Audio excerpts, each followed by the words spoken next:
So a fantastic quarter for Hermès, but it wasn't thanks to perfume or beauty or anything like that. It was really all thanks to the Birkin bag, Deborah.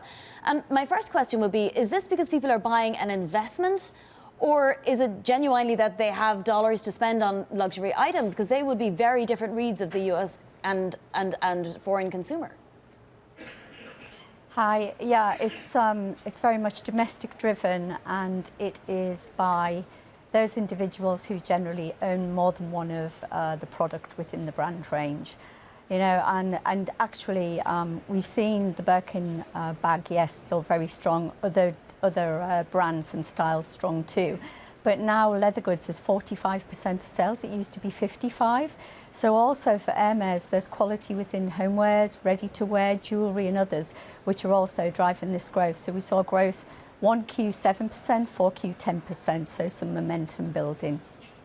How is Hermès dealing with the global tariff environment and just this turn inwards on the part of many countries now? Can it, get the raw materials it needs, get the labour it needs, and still keep those margins healthy?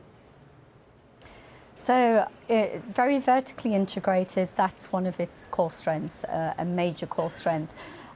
It's artisans. It takes on around 250 new artisans a year. It adds one production factory per year. And what it did last year, particularly for the US, we saw high single-digit pricing. Generally, across the board, it's 5 to 6% pricing, which they'll carry through into 2026 as well.